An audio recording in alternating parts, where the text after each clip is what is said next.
huge news that we've been waiting for about Season 2 of competitive Disney Lorcana. Season 1 was a massive success for Lorcana challenges. We had 6 in North America, 4 in Europe.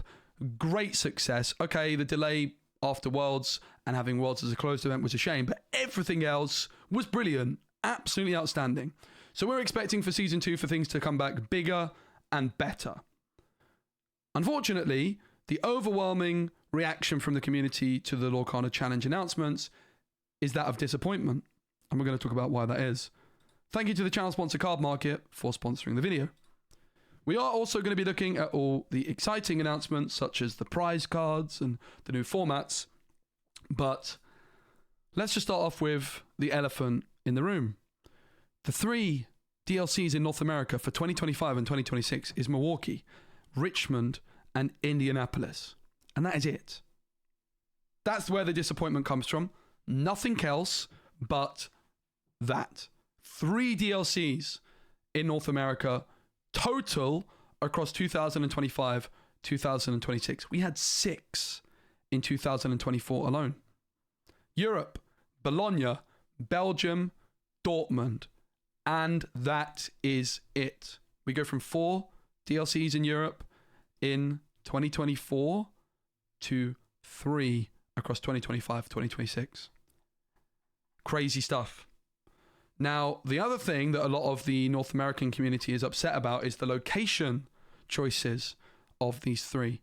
Worth noting, actually, is no DLC in the UK, where I'm from, no DLC in France, which has one of the biggest markets for Lorcana, and no DLC for Canada either. All 3 of these countries had DLCs in 2024, and now they don't. So those communities are going to be gutted. Not to mention the communities in the west coast of North America, because all 3 of the North American DLCs are in this tiny part of the States.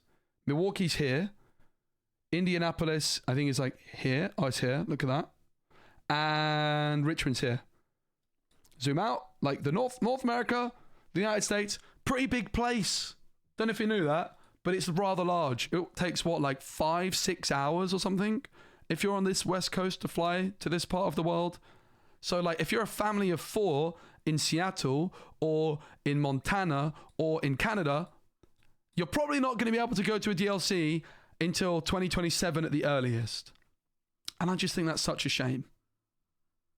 I think it's such a shame.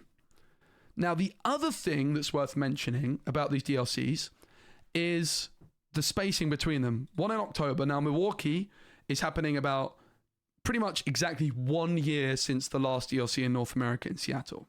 Just worth noting. We've had a year wait for these announcements. That's where the real disappointment comes from, right? Like, if the year wait led up to 3 DLC announcements, but they're all happening before the end of the year, and then the North American Championships and the European Championships are in December, January, like they were last year. All right. But it's not. It's like taking up the whole of 2026 as well, pretty much, with like 2 events. One right at the start and one slap bang in the middle of it. I think that's my concern. I kind of expected coming into these announcements that there'll be like 3 maybe in each, but it'll be all 2025. But it's not. It's 2025 and 2026. So the one in Indianapolis and the one in Dortmund are quite special, the ones in June, because they are not going to be core constructed. They are going to be infinity constructed, which is really exciting. I love that we're going to have DLCs using infinity constructed. That is incredibly exciting. However, an infinity constructed DLC, in my mind, should be like a bonus, right? It's like, look, we've got all these DLCs, but if you really want to, we're going to have this one special DLC, which is infinity constructed. And it's, let's say, I don't know, like 1 out of 6, 1 out of 7, 1 out of 8. But when it's 1 out of 3, when a third of the DLCs are infinity constructed, I don't know how I feel about that. Let me know.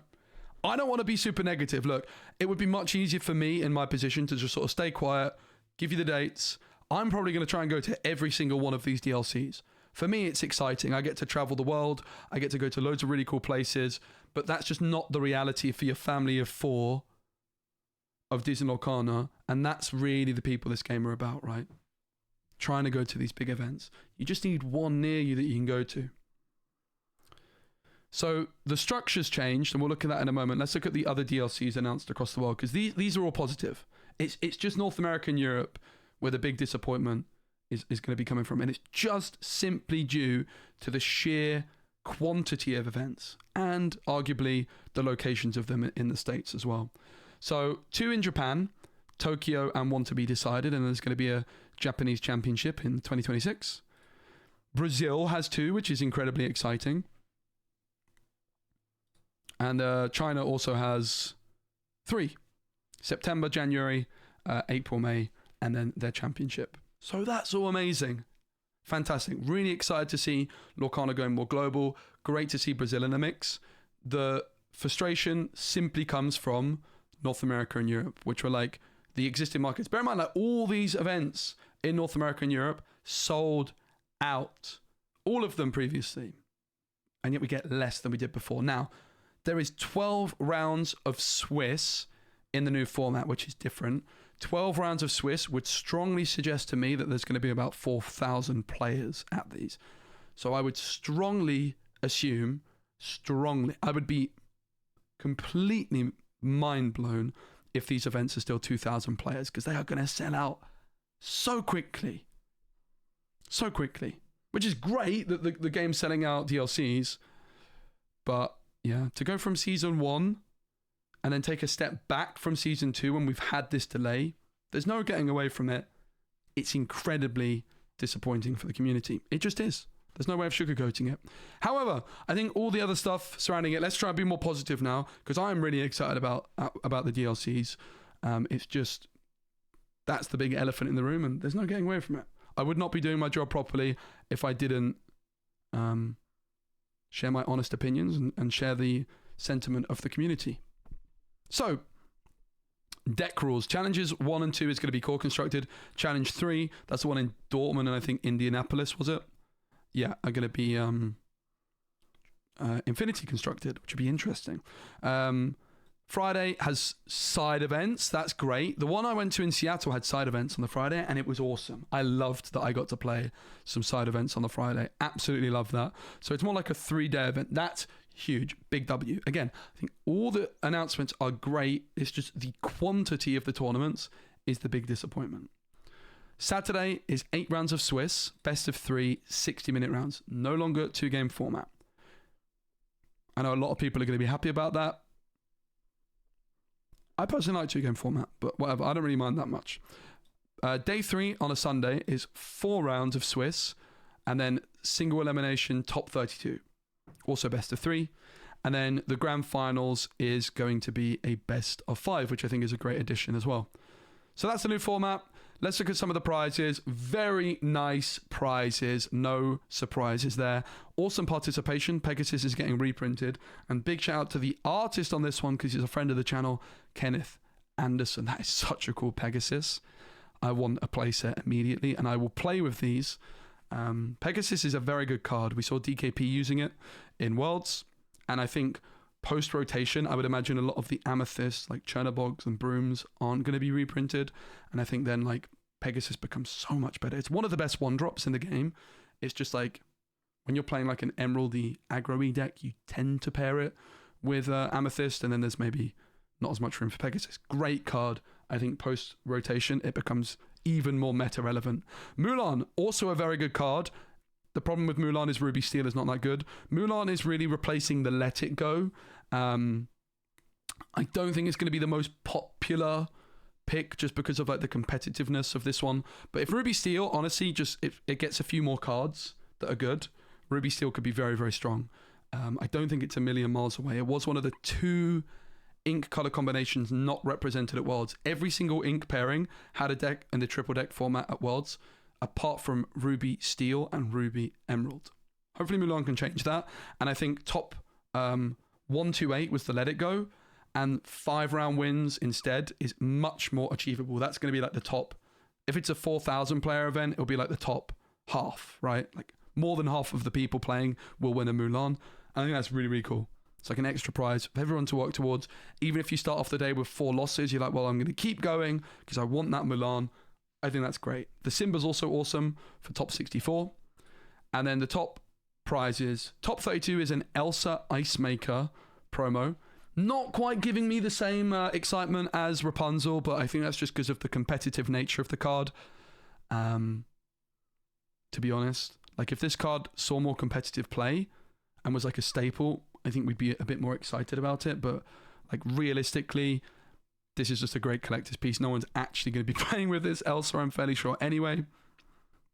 And then top 16 gets the playmat. Top 8 gets Mickey Mouse. Top 4 gets an uncut sheet of foil uncommon cards. If you wonder what an uncut sheet is, when cards get printed, they're on a big sheet and then they get cut. And you get the uncut sheet, which you can like hang behind you. I would like one of those. Top 2 is the Enchanted full set and epic, not iconic. Come on. I feel like an iconic cards probably should have been part of this. Maybe it's just me. I feel like it's a bit of a strange decision not to give an iconic card to like a winner of a challenge. And first place gets a foil rare uncut sheet. Interesting. Very, very interesting. Now, on the prize wall, there were some announcements as well, which is going to include like a new hat. It's going to include 2 new playmats and all that sort of stuff, which is cool. And it's also going to include some uncut sheets of the non-foils. So yeah, it's pretty cool. And there's 2 playmats on the prize wall this time. So that is all the announcements. However, what I do want to mention is this event. There's a few events that I'm going to in Europe, which I wanted to advertise. But this one in particular, even if you're not in Europe, you're going to want to listen to this because this is a Disney Lorcana special event. This is a new kind of event, which I would draw a comparison between this event and the event that happened in Ravensburg earlier in the year. It's 250 players. It's happening at a local game store in Cardiff, Wales, Firestorm Games, which is the biggest local game store in the UK in terms of capacity, I believe. And it is an official Ravensburger event, or it's officially supported by Ravensburger, but it's hosted at a local game store. For me, this is like a sign that maybe what Ravensburger are looking to do is sort of bridge the gap and have like some sort of mid-tier event. There was also another one announced on the Saturday of Worlds to be happening 3 months after this. So hopefully that's something we can get more of down the line. It's like these mid-tier events officially supported by Ravensburger. And I'm going to be casting that with Kim and Baker, which I'm really excited for. You can get tickets. They're probably going to sell out quite quickly, so don't snooze. Now, speaking of other events, just to market some events that are coming up in the near future that you guys might be interested in, there is the Nordic Ink Realm Disney Lorcana Open 2 Malmo Game Week. So if you guys remember the tournament I got cheated on at, that was the Disney Lorcana Open 1 by the Nordic Ink Realm. This is Open 2. And you might also remember last year I did a stream from Malmo Game Week. Well, this is like both of those events coming into one, and there is 500 places available for this. 500 tickets available with a prize pool of over 100 displays. This event is going to be crazy. I will be there. I will be doing some broadcasting there, and it's going to be epic. Huge event. If you're like over stateside and you want to come over, it is during the release weekend of Fabled, worth mentioning, which is like one thing which might put some people off, but it is still going to be like the set 8 meta. So it's going to be basically a farewell to the set 8 format. That's going to be really fun. But there's another event, and this one's also got some official Ravensburger support. There's another event happening even sooner, which I'm going to, in Madrid, July 26th, 27th. All the links will be below.